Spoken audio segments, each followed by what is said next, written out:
Hey guys, this is Jon and Austin, and this is another episode of the Meatgistics podcast. Now we've got some guests coming up for you here in the next couple of weeks, two in the next 4 or 5 episodes, whatever. You've just gotten tired of me being here too long that you want to kick me off. I feel like you and I have talked about everything we need to talk about. No, one of those I definitely do need you for. One of them is we're hoping to get a chance to talk to somebody who is not one of the big four, who is opening up an 8,000 head a day facility. All internal money, meaning that they're not even taking investors. They're covering the cost for startup on their own. So I find that incredibly fascinating. I'm hoping to talk to the woman who is leading this process. I believe it's also her company, I think, from what I can tell. So that will be really interesting. We're hoping to get her on. And then I've got a nutritionist coming on, Ron from the Hunting Dog podcast. His daughter is a certified nutritionist. She has a podcast of her own. She has good social media following. So I thought that'd be interesting. I'm also thinking about at least testing the waters of giving her a blog section in Meatgistics and let her specifically do health-related things. It would be interesting. Yeah, I really think if we send her some, because her and Ron are great at using our seasonings and posting it on social media. So if we can get her to actually put together some recipes for that, like, hey, if you're looking for a good low XYZ, fat, carb, whatever meal, you can use these seasonings and this protein. So I think that could be pretty cool. Yeah. But no, it is just you and I today. This will be coming out on the same day that we're going to have our July live stream. So this will be July 1st. Whenever you get this or are listening to this, we're going live at waltons.com/live, 3 p.m. if you're listening to it on the 1st. So come join us there because we're drawing a winner for the Camp Chef. That was our big June giveaway item.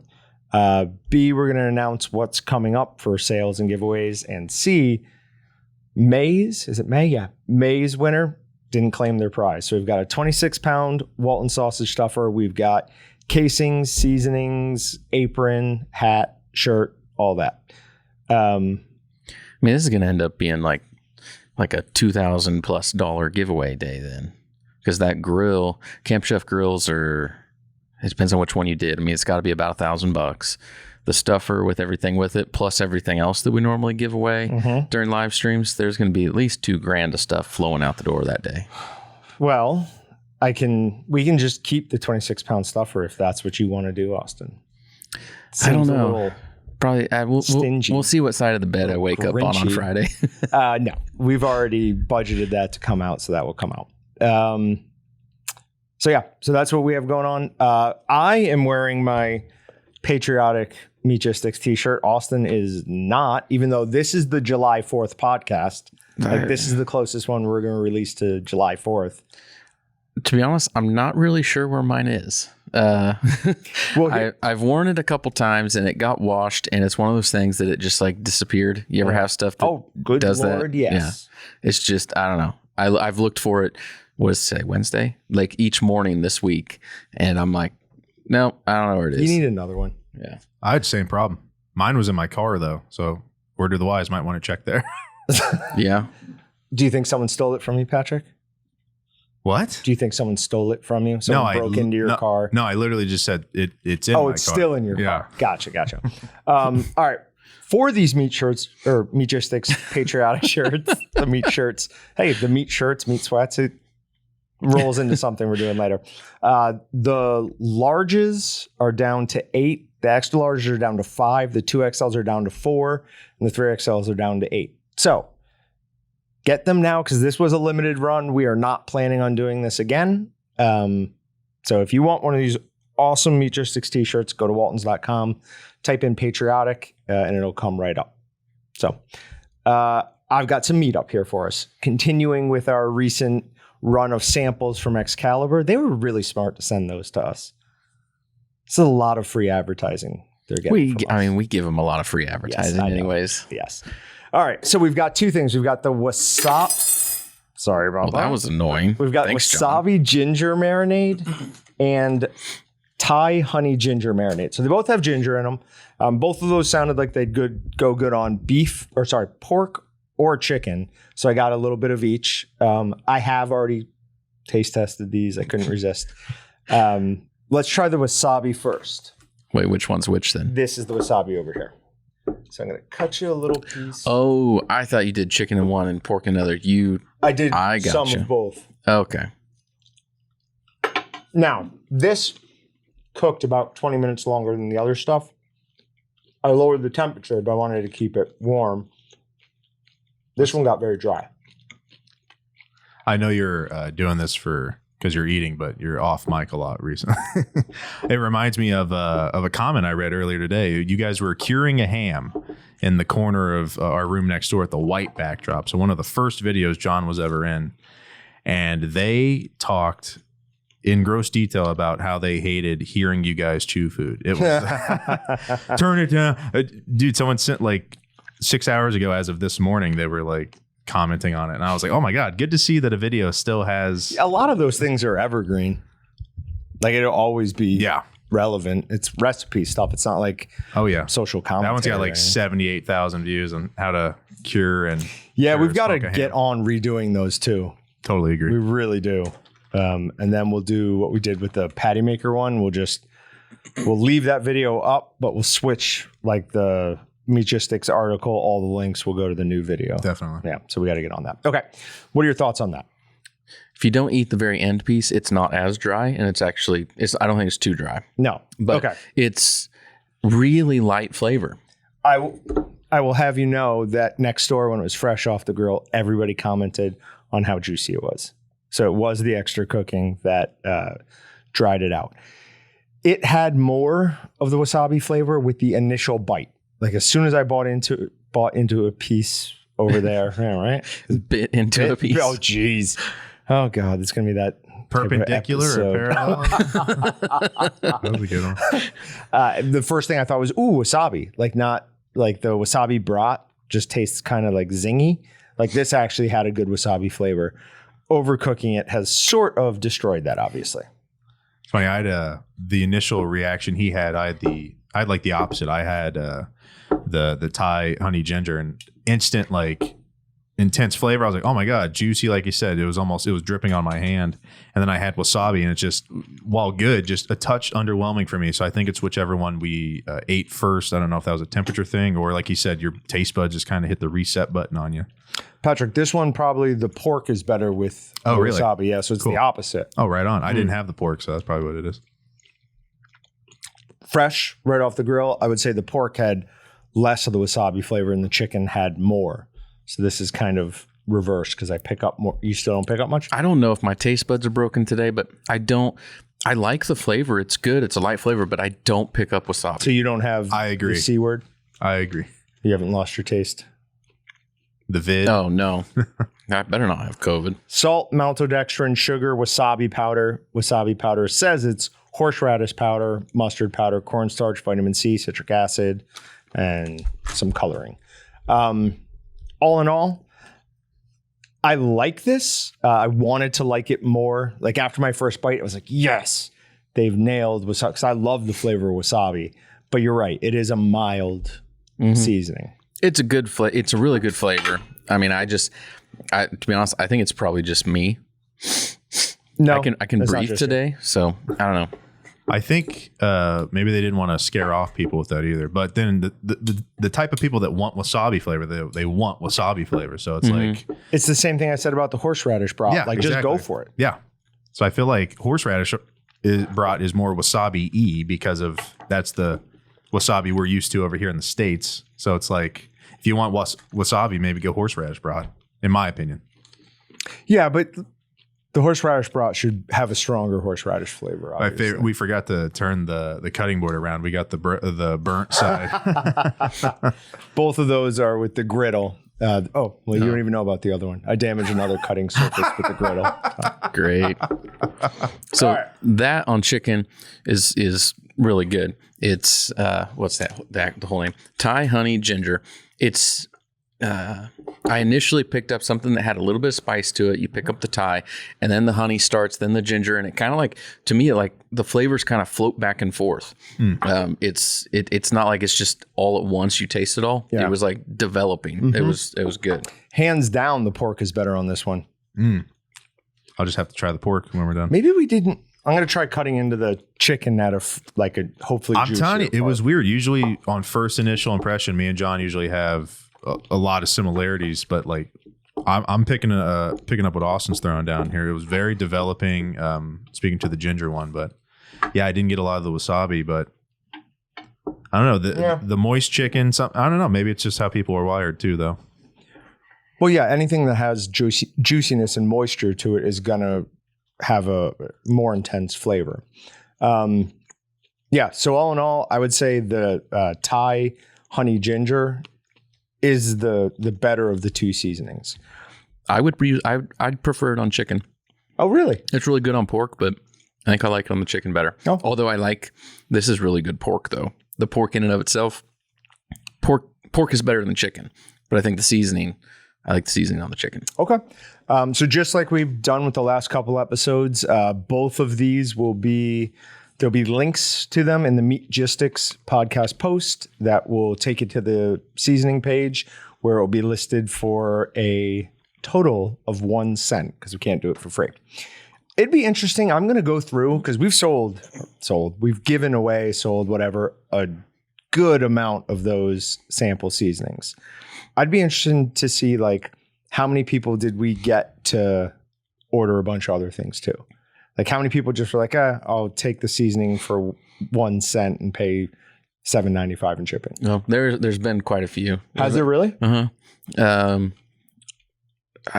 Why? I don't know. I've just been paying closer attention to orders lately. And yeah, there's been quite a few that just bought a bag or a few bags of seasoning and paid the $7-8 in shipping to get them.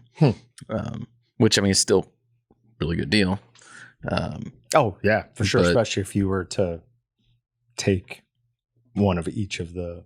Yeah. So yeah. Oh well. What can you do? Buy other things, people. That's why we do this. I know you think it's because we love you and I can't stop talking, but go to Walton's and purchase things. But yeah, no, those will be up there. All right. So can we go for our first attempt at playing some audio? Yeah, here we go. Arby's half-pound roast beef, piled high with meat sweats. Who said that? Old Spice meat sweat defense. Defends against the meat sweats. It's very literal. Get out of this ad. I'm on a horsey sauce. Arby's, we have the Meat sweats defense.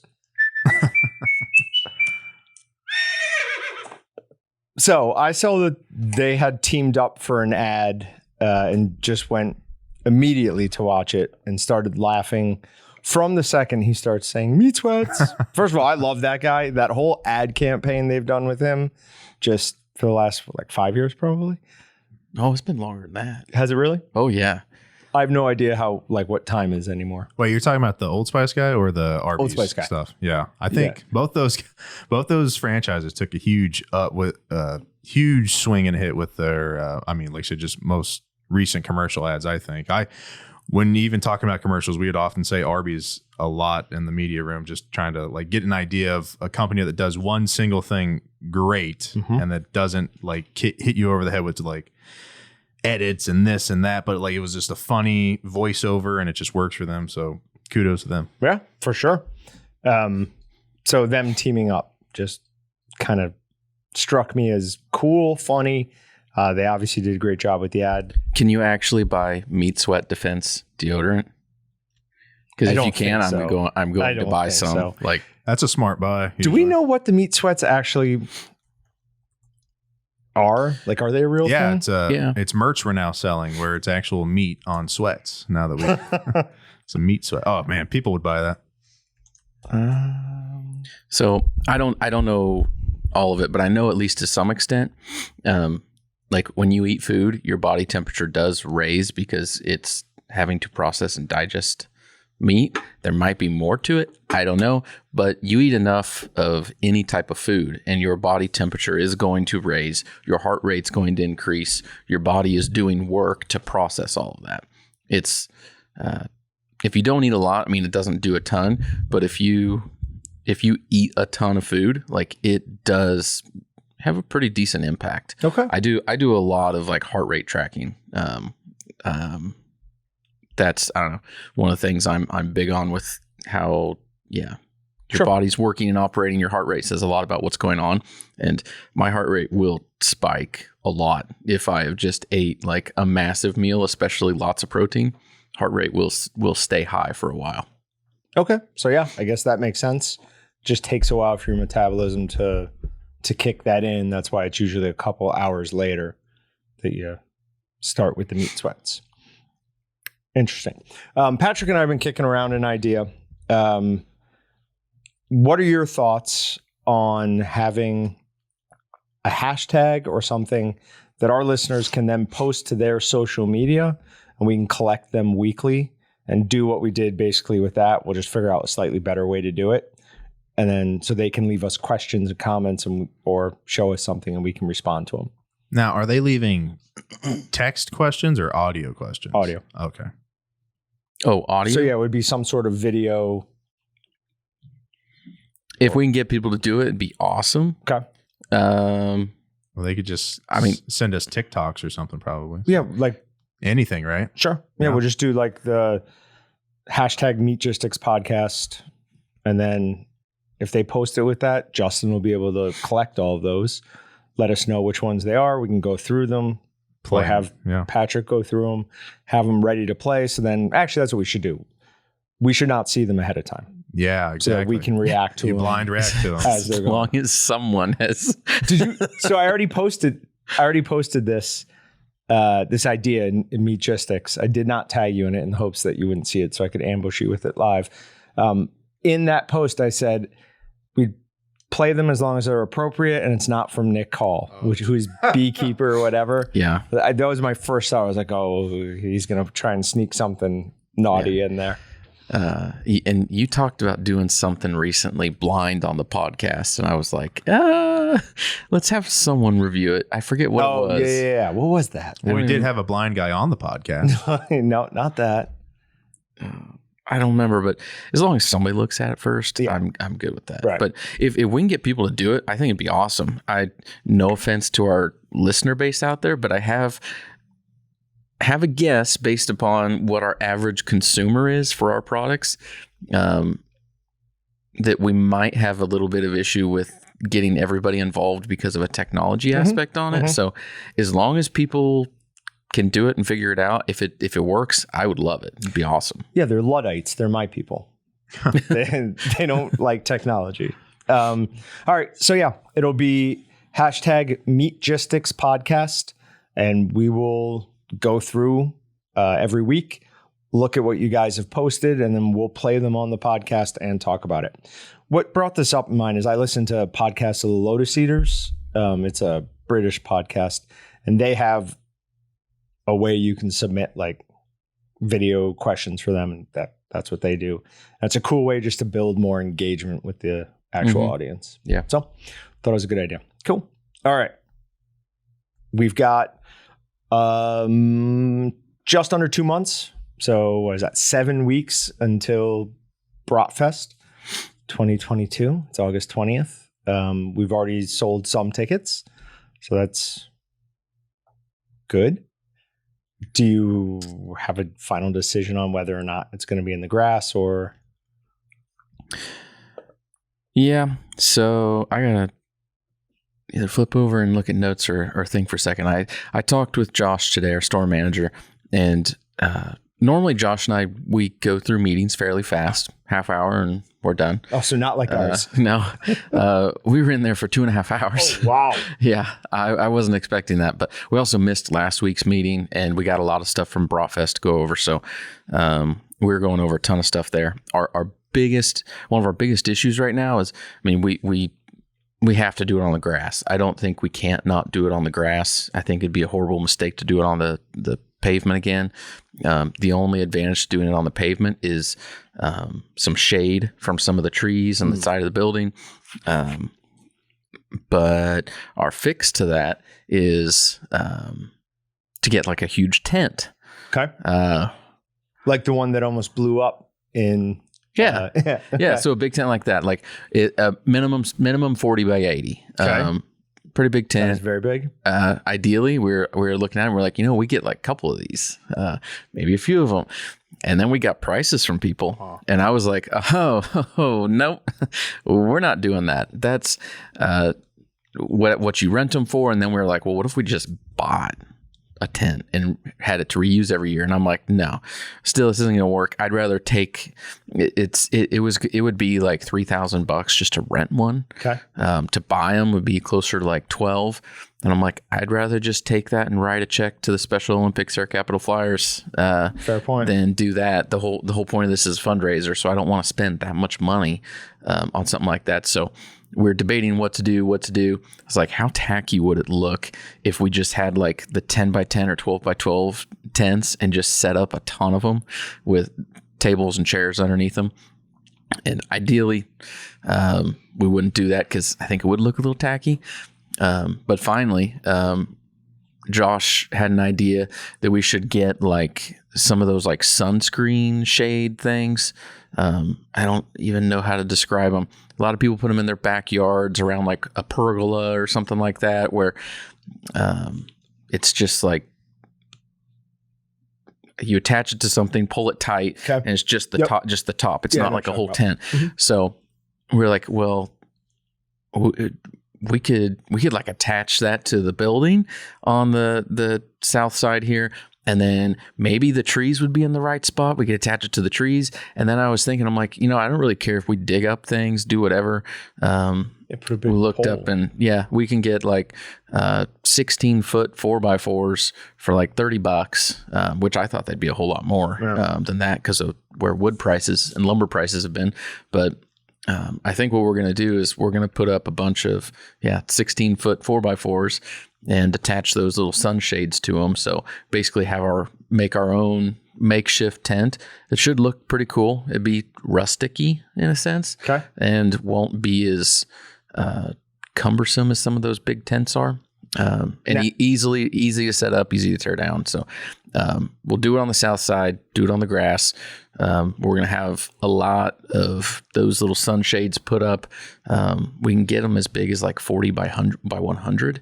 So not sure how big of an area we're going to do yet, but it's going to be pretty big. Well, just keep in mind that we do live in a very windy place. Well, yeah. And if a serious breeze comes through that day, that's gone. Yeah. Okay. But if it's that windy, it's probably one, not sunny, or two, not that hot, and we may not need to put them up. Okay. I mean, really, even if we got lucky and the high was like 82 that day, I mean, we probably don't need them just because people won't get that hot. I'm just concerned if it's 110 degrees out that day, we are going to have shade, or no one's going to want to stay for more than 30 minutes to an hour. It will be 100 and something that day. The extended forecast says 91 and partly sunny. Well, that's not terrible. 91 and partly sunny would be great. What about back in shipping? We have that huge fan. I think it's already set up to hook up to water too, right?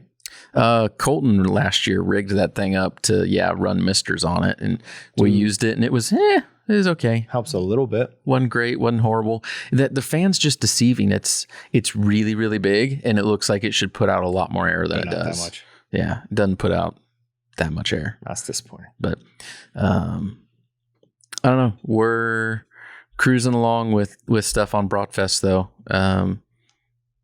We don't have a final layout done yet. That'll start to come in the next week here. But things are looking good. It's going to be fun. We're going to have shade. So I think that's our biggest thing right now is we figured out the whole shade thing. So cool. Well, that should be a good event. I'm excited to come and get in the dunk tank. Yeah. And taunt people who can't throw well, especially employees here. I think there'll be a significant number of employees who want to dunk me. You got to start thinking of like safe insults you can start hurling out. So. Yeah, that's true. I have to be kind in some way, shape, or form. There's children nearby. That ruins most of my material. Oh no. Whenever you do the dunk tank, I'm just gonna go give like every one of the athletes like $5 and go, here you go. Oh, no. If there's 20 of them, I'll give them $100 and tell them they all get to go and get a chance to dunk you. The only one I would be you can't heckle them. Right. Well, the only one I'd be even remotely comfortable with is the one that we know. Kurt's son. Yeah. He would be heckling you the whole time. Oh, for yes, sure. Absolutely. Yeah. Well, all right. Anything else? Meat matters? Sure. Oh, remember to leave a review. It really does help. We forgot to do it at the beginning of Halfway this through one. the pod. Here we are. This Better is than all the way at the end. it's like a halftime show. So How's that intro coming for it, Patrick? Oh, fine. Yeah. Oh, I was hoping he hadn't even started it yet. Oh, if I wouldn't tell you. So fair point. All right. So when I'm putting together Meat Matters things, I have a couple of websites I go to, but also one of the things I do is just a general search. I'll search the word meat. I'll search the word like weird meat, things like that, see what comes up. Do you just wait for Tex to post his Meat Matters stuff on Meatgistics and steal his stuff? I do not. Though we did do that on the trip up to Montana. That's exactly what we did. We did credit him for that. Maybe we should just do that anyways. Just let him do all the work, and then we come up here, we just click on the links, and we just go, oh, that's interesting. Patrick, do you think what comes out of my mouth, there's a lot of research that goes into this. Is premeditated? Yes. You know what else we could probably do? We could probably crowdsource from our Meatgistics members the editing process of all the videos and audio that we do. We definitely could do that. I bet we could. We probably got a number of people out there that would be able to help us there. And then they would feel more involved in the process. Yeah. So might even be able to crowdsource the talent. Is Kansas a right to work state? You mean like free will or at will employment? Yeah. Mm-hmm. Okay. Well, that's interesting. You can leave and I can fire you at any time. Either one of us want anything. Yeah. I was thinking about. Oh, okay. Somebody else. All right. So I do a Google news.google.com and I did a Bing one. So I have some results. I find them interesting. So on the Google one, simple search for the word meat. 6 out of the first 10 articles were about fake meat. Over half the articles about meat were about fake meat. When you get past the top 15, 12 of the next 14 were about fake meat. That's crazy. That's insane. That's got to be biased. Oh, good Lord, yes. I mean, that's what I forget. On one of the podcasts, I think we actually had numbers on what the percentage was of what people consume, who's a meat eater, who's a vegetarian, who eats real meat, fake meat. And I don't remember what the numbers were, but you would think that should kind of line up with what your search results would be. So, okay, I was just making sure these looks like mostly the exact same results I'm getting when I do it in an incognito window. I was just making sure that my previous results previous searches weren't skewing that. So then if you go over to Bing, it's 7 out of the top 10. I mean, it's very clear what the current narrative is. Even though all of these Beyond Meat, Impossible Burger, or, we talked about the chicken nugget company last time, are struggling pretty hard. They're still doing their darndest to push it. So, whatever, I just found that interesting. So, I just had to go to DuckDuckGo to see what they have. So, on their results under news, the first one is meat. The second one is obviously from China. A pregnant dog was saved from the meat slaughterhouse from a place called The Mirror, but I assume that's themirror.co.uk. Yeah. Real meat, Chinese dog meat festival, vegan, real meat, seaweed meat, real meat, fake meat, both, fake meat. I don't know. It looks like it's a little better. Yeah. There's still a number of them in here that are. Well, DuckDuckGo and then the Brave browser is the way to go. That's what I do on my cell phone. So, Brave. Use the Brave one. Yeah. Yep. Use Brave browser. Keeps a lot of that at arm's length. I mean, there's no keeping it completely out, but found it pretty interesting. Okay, on to actual meat matters. First one is a post from something we've never used before. The Jerusalem Post has an article we're going to reference. Is that like it says Israel News at the top. Okay. Yep. I was going to say, surely that's an Israeli newspaper or something. Now, from this, it's researchers from Rutgers University found that even minor increases in protein from 18 to 20%. First of all, we have a very different definition of the word minor. If you're talking about 18 to 20%, that's a fairly large change, but have a measurable effect on healthy eating choices. So the more protein that you consume, the more healthy choices you will make in the rest of your meals, meaning people who ate 18 to 20% more protein also tended to report eating more vegetables, more fruits, less simple and refined sugars. From them, it said, it's remarkable that a self-selected, so again, self-selected, these are people who are wanting to pay attention to their health, slightly higher protein intake during dieting is accompanied by higher intake of greens, vegetables, reduced intake of refined grains and added sugars. But that's exactly what they found. So my thought process on it, we talked about it a long time ago on here. It's a yeast, I think, that lives in your gut called Candida. And when you have a Candida infestation, however you would say that, any sugars that you eat is going to cause that to just go crazy. And then that triggers your body for more. It wants more of the sugar, more of the sugar, more of the sugar, so that it can keep replicating and thriving. When you eat larger amounts of protein, that tends to shrink down, and your stomach isn't sending as many signals to your brain saying, hey, I need a quick sugar fix, quick energy.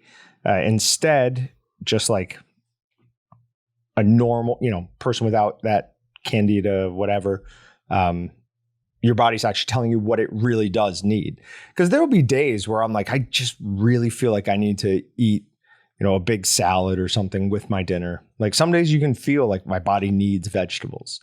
And for me, it's always in, hey, that sounds unbelievably good right now. Like that's how I can tell that my body's telling me something. Or that's how I think my body's telling me something. Because there'll always be something random. It'll be like I'm on a big red pepper kick recently. I've been buying red peppers and just cutting them up and eating them as snacks. I'm taking this seriously. I'm going to be in shape by the time I get on that dunk tank thing. We are not going to see Fat John up there. Well, you will be sitting down though too. So make sure you're not standing up in the mirror. Yeah, I'm going to have to sit. I'm going to have to stand. I'll do the. Please have him stand when he's supposed to sit so he has an actual long way to drop. That'd be great. You could just wear like a wetsuit. Cover up. Yeah, wear a shirt. Thick wetsuit. Meatgistics shirt. It's cross promotion. I can't be the guy wearing a shirt in the pool. No. It's for work. That's all it is. For work.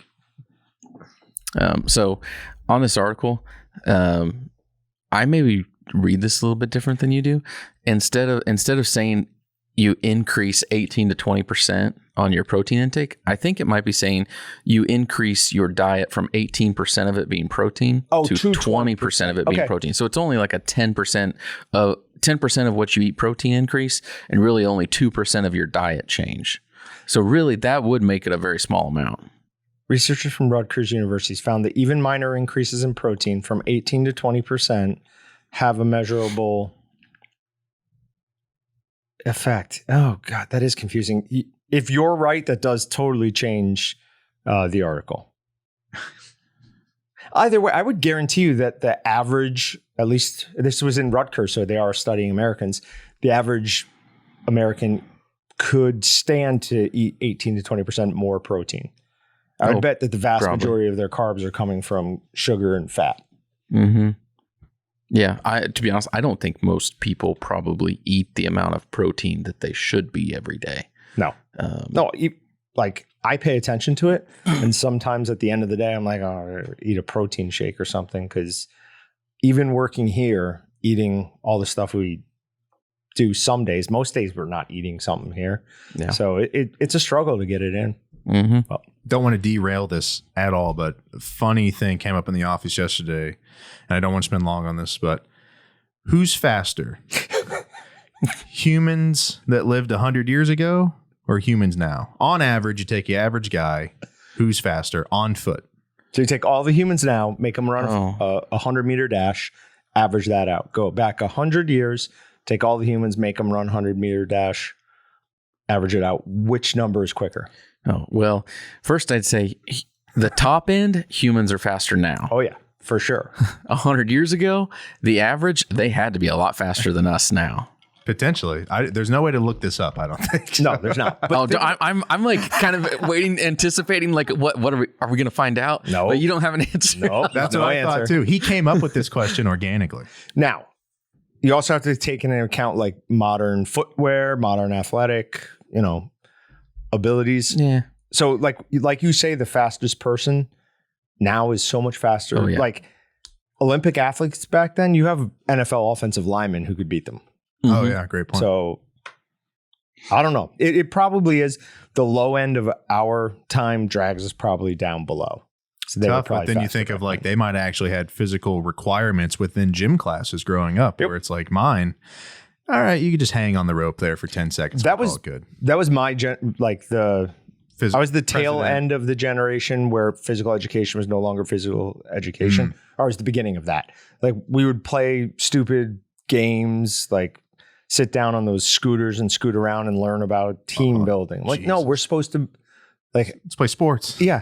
I'm a 10-year-old boy. I want to like go run around for at least an hour a day. Mm-hmm. So anyways, so this is up in Nebraska, Grand Island police working huge meat theft case. So in Nebraska, somebody stole 3 semi-trailers full of meat. I can't believe that they don't know this. So I'm assuming that the company that it got stolen from is not wanting to share.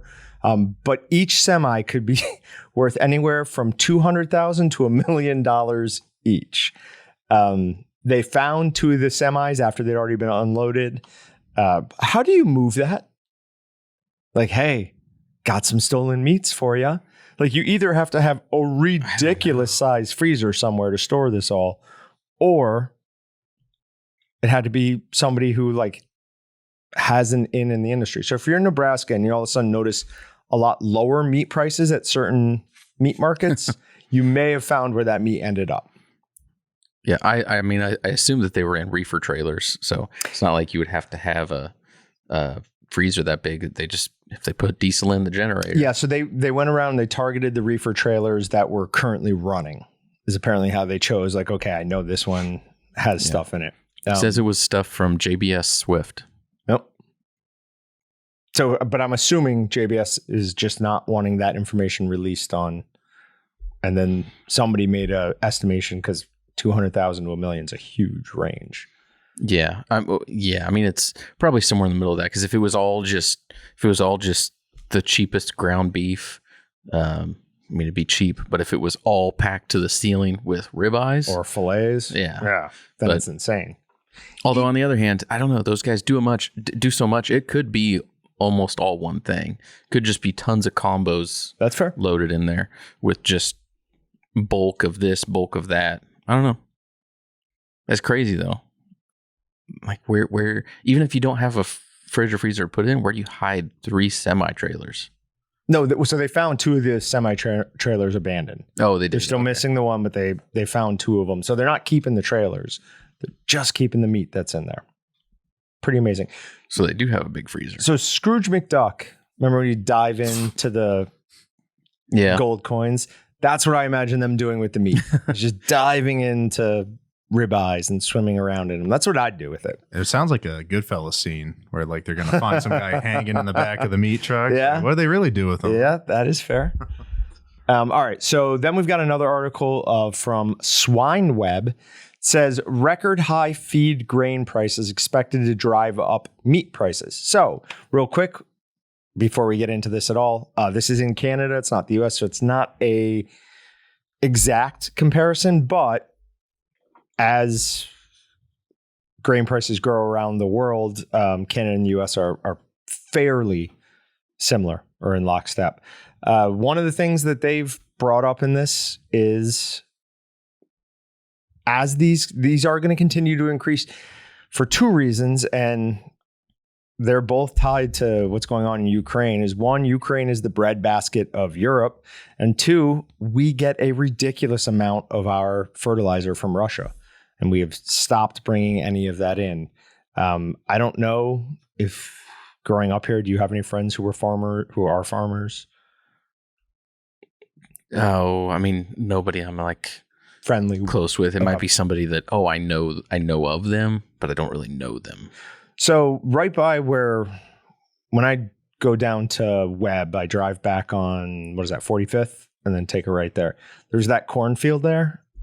I was driving by it 2 days ago.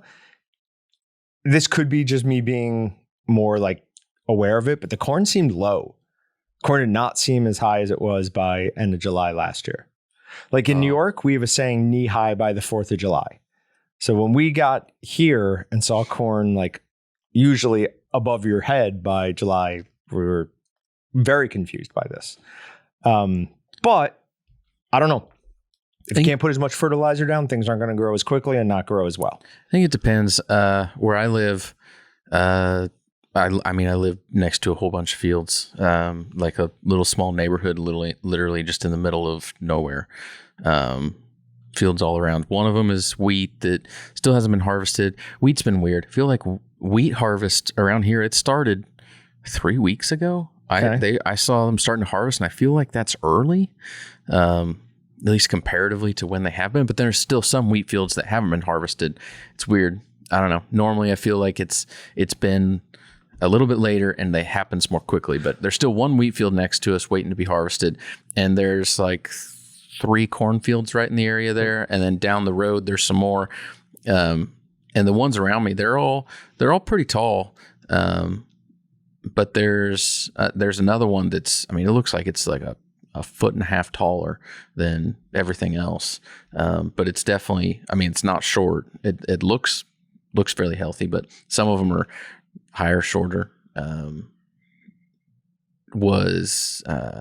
Like how tall was the corn you were looking at? Oh, I would say it was just above waist height. Oh, just above waist height. Yeah, that's really short for what I've seen over by me anyways. Especially with all the rain we were getting there for a while. I figured everything was like that would offset it, but it doesn't seem to have played as big a role in it as I would have imagined. And part of that is me just like, my resistance to ever watering anything because water is so expensive at my house.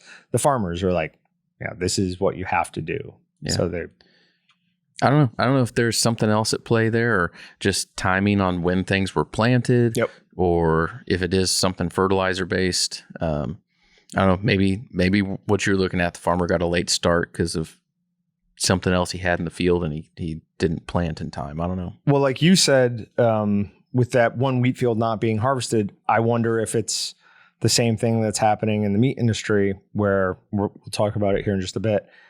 It takes so long to get anything in to actually have it slaughtered because there's, a buildup, lack of being able to find help. Like, yeah, maybe they can't get reliable farm hands. Maybe.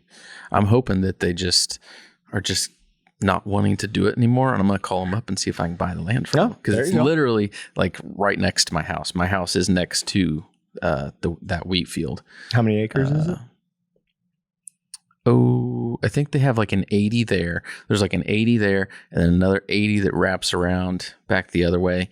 The people that own that, they're not even from Kansas. So someday I'm going to hit them up. I got to figure out how to get a hold of them. Are you wanting to buy all 80 acres of it?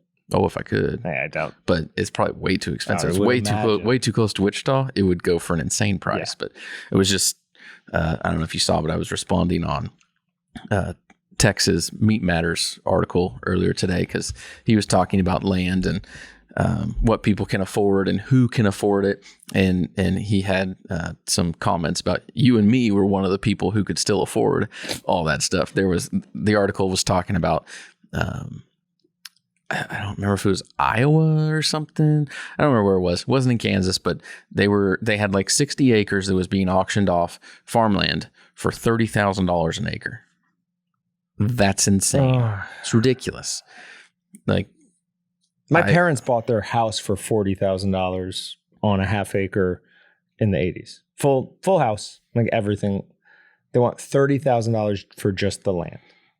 Yeah. Which that's what you pay when you're buying like a half acre lot or less in the city to build a house on. Yeah, we have an acre lot. We have 0.9 something acre lot, and we paid slightly less than that. Yeah, but not for farmland. It's ridiculous. It's getting crazy. But we'll have no utilities. Won't be able to be hooked up easily to utility. Yeah, but if you buy it, we can hunt it. So yeah, go ahead and buy it. Do they think we make a lot of money? I think they think, that we make more money than we do. Interesting. Because we can't afford that. We can't do that. All right. So the U.S. red meat export delivers value back to corn and soybean producers. Really only want to talk about this because the numbers are fairly impressive. It says nationally, beef and pork exports accounted for 537 million bushels of corn usage. That's just the exports. 537 million bushels of corn usage, equating to $2.94 billion. That's insane.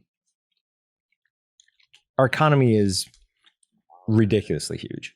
What's going to happen to beef and pork prices when they start pushing for more corn and ethanol to be used in gasoline? Because they're going to try with the gas prices as high as it is. I guarantee that's going to be a push here, and I bet they get it to happen. And then that's going to be another effect on the meat industry because of all the grain that's used in the meat industry that's now being bought and sold and used somewhere else that's getting subsidies. So this is sort of related. Patrick, mark this. Just cut this part out where we're both chewing. Why did we both chew at the same time? I was already chewing. Why did you take a bite? I was chewing first. No, you were not. I stopped. You started. I started again. Not. I don't know. I might keep this in. Well, all right. Cut out that little bit. Okay. How much is accurate and related? There was a guy, saw a video of it where he was filling up his gas. He's like, this does not smell like gas at all. So he actually pulled the thing back and was shooting it in. Basically he was resting the tip on the thing, but where he could see the gas. And he's like, yeah, that looks like water. That smells like water. It's like, this is not the regular gas. So if they're already cutting gas in some ways, I don't know. I mean, go back to John's famous story about Parmesan cheese. I mean, it's a good story. I know. I mean, it's one of those things that you look at and you're like, no, or would people really do that? But it probably happens. For sure. It just depends on how extensive it is. I mean, there's a lot of people across the country that are not as ethical as you and I would be. And I'm sure that, there's people that do stuff like that. Sure. Same as, to be honest, probably in our industry with meat products. There's probably people out there that put things into meat products and then don't label it as such and have extra additives more than they're supposed to. It could be just be a thing with water. They might be injecting more water, pumping to 8% instead of 6. Mm-hmm. It happens. Nope. You just hope it doesn't happen that much.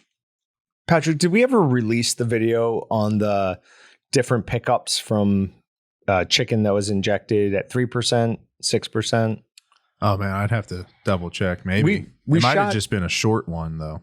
Okay, I can't remember if it was a full thing. So long ago. We went out and bought some chicken that had been organic, So I think it only had 3% water added. Some of like the mid tier, and then some of the like, cheaper. I think it was pre-frozen. Then we let them all soak in the same strength solution for the same amount of time. Weighed them then before and after cooking, and the ones that were pumped less picked up significantly more amount of the seasoning. Now we've talked about why they inject to higher levels generally enough in the past, but if you are looking to get a really good flavor marinade, your starting product obviously matters for sure. So lower injection is generally better. But yeah, just one more time, 537 million bushels of corn usage on the beef and pork exports, not beef and pork all around. Meat processing delays could be why meat processes are so high. This was interesting. It's an article that talks to really one farmer more than anyone else, but it used to cost us $50 to take 6 pigs. Now it costs $150 to take 3 pigs. So it has tripled in price and half the amount. So that is what? 6 times the cost or more? Right. Because you would have to make it 300. That's 10 times the cost. Yeah. So hold on. I don't know if I missed something. What are they doing? Are they taking them in to get processed? Yes. Okay. They're saying it used to be 3 pigs would cost you $50. They're now saying 6 would cost you $50. It is now $150 for 3. So 10 times the cost on hogs. And he has to reserve it out 6 months in advance. That's actually not bad. Right? That's for a while here, it was a year and something. Uh-huh. This is pork. I know beef was backed out over a year. Was pork? I don't think I talked to anyone who said that pork was that far out. I mean, I'd say about all of it was. I mean, they're gonna schedule what they can. I don't know. I could be wrong, but I don't think people were when they were scheduling out beef for 2 years. They probably aren't leaving holes in the schedule to do hogs. I mean, no, but more places can do hogs than can do beef. Like a beef place could do hogs if they wanted. A hog place can't necessarily do beef. I mean, you have different rail systems for them. Different. I don't know. If I had to guess, I'd say most of the very small to small processors out there are going to do beef in some regards. No, okay, right. But I don't know. Maybe it's just the area too. I mean, I'm more familiar with like Kansas and some of the states right around us. I'm sure if you go over towards like Iowa, where pig population is insane, it's probably a little different story. Fair. But one of the main points of this article was that places are still really understaffed. And I know that everybody on Meatgistics and seems like everywhere really wants to buy into this meat processing facilities burning down. And trust me, I do too. I love myself a good conspiracy, but I think it's more likely that people who are working at these facilities are incredibly understaffed at the moment and have been for going on 3 years now. You can only run at full out and for so long. Eventually, things get left unattended and accidents happen.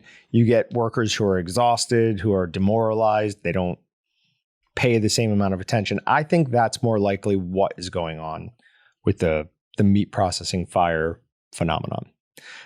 But the farmer says, his last name is Sudeth, what we need in the industry is a lot of younger farmers looking to get in the processing side, because if those processors aren't there, we're not in business. And that raises the interesting question we've talked about in the past. What is it about the meat industry that there seems to be a negative stigma attached to it and people wanting to go into it? Because we talked about how some hiring agency was saying you have to give basically 10 to 15% bump just to get somebody into a cutting plant as opposed to an Amazon warehouse. I think just because a lot of it's probably because of the environment. But what do you mean by the environment? You have to wear boots and gloves and aprons and frocks and different things for protection. And then you're in a cold environment. it's not someone just sitting at a desk, comfy and cozy. You don't. Well, yeah, a desk job. Most people would prefer that over this. But the difference between this and running around an Amazon warehouse all day, I don't see those as like one necessarily better than the other. I think that this could be an unintended effect of what we've seen for the last however long, a consistent media push of negative attention to the meat industry. I think it's people who are like, I don't want to be involved in that because might get attacked on Twitter, which isn't real. Some bot might send me a nasty message. I don't know. You think that's a stretch? I don't know. I mean, I could see it being true. I don't know. It's one of those things I don't want to see it that way, but I don't know. I could see it being that way. When we toured those smaller plants, it seemed like that was the job to have in those towns. It did seem like that. Yeah, it seemed like that would be like ideal. Like, but you could even get kickback, small town like that. Oh, you think you're so good, you got the meat processing job. So you could see it both ways, I think. So how long that's going on? That's over 3 years ago, though. It was before COVID. Yeah, I don't. So maybe. a lot might have changed on that. Potentially. But yeah, I don't know. Do you see that people don't want to get into it just in general at like younger age, or it doesn't matter like that? Is what you're saying? We talked about it when we had Brett on. One of the times we had Brett on. They're seeing a lot of these families getting out of the business, and the next generation doesn't want to move in and do that. Yeah, I don't know. Yeah, 'cause people don't want to carry on the legacy of, I don't know, whether being a butcher or whatever else. I don't know. Tough. I mean, you could look at any profession, family driven, and just, is that something that they want to do and all that? I mean, you're asking the wrong guy. I think it's a bigger question than I think we're ready to answer. But yeah, have you seen the movie The Graduate? What with Dustin Hoffman? Dustin Hoffman? I mean, no, I've seen the famous parts from it, but no, not the movie. There's a really good scene in that. His father's dry cleaning or hangers, and his son doesn't want to take the business over from him. He wants to get into plastics. There's just really good conversation on like this exact thing. Like, hey, this is what we built our family on.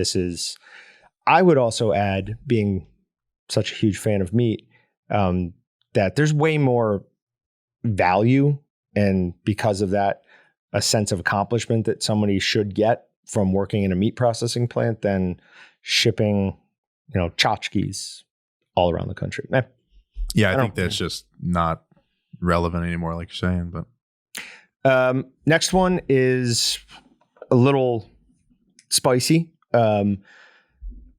This is from Newsweek. There was a dad who punished his son with eating vegan meals for a month.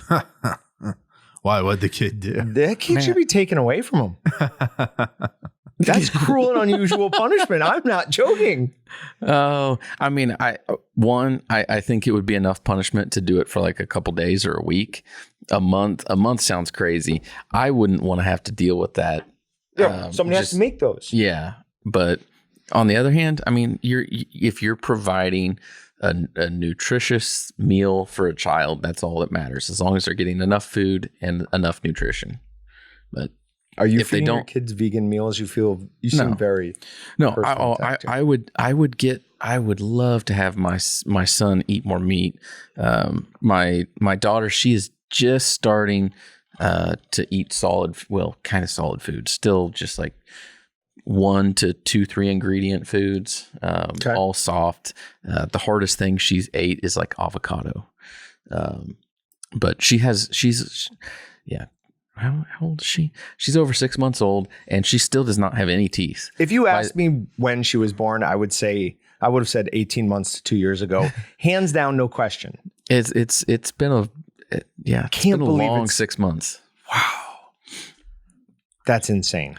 But anyways, so his family and friends condemn this. Like, do not do this. But it doesn't matter because fake people are on Twitter and the internet are giving him attention. So yeah, half the time though, you can't make a kid happy on what they're eating anyways. Like my son's very picky. I was saying I wish I could get him to eat more meat. It doesn't matter what we set at the dinner table. He'll be like, I don't want that. That's yucky. And then you make him sit there for 10 minutes and we eat, and then finally he's like, Yeah, I'm going to eat. Okay. And then he'll just go to town and eat it all. And he's fine. It's just he didn't get to pick out exactly what it was. But every kid's like that. They're picky just because they didn't get to pick what they ate. Power struggle. Yep. But How old is he now? He's going to be like, what, 11, 12? 3.5. He's not even 4? Almost 3.5. Not quite. Wow. No, not even 3.5. 3 and 4 months. Oh, wow. We call that 3 here in America. Yeah, I would have thought he was older than that. See, How bad I am at How many years. months is that? Was 40? about, Yeah. He's 40 months. 40 One of those month parents. old. All right. We've got information in from the American Farm Bureau saying that 4th of July cookouts this year are going to cost the average family 17% more. See, mine just said a flat out $10 more on the article I read. So That's funny. This one says $10 more per person. per family? Oh, because this says $7 more per person. Oh, well, I guess But- maybe average out. There you go. Still high. That's yeah, ridiculous. I don't know what to say about that. It's just everything's going up. Cost of literally everything's going up. I thank God every day that I have a freezer in my basement stocked full of frozen meats. I'm treating it at this point like my emergency food.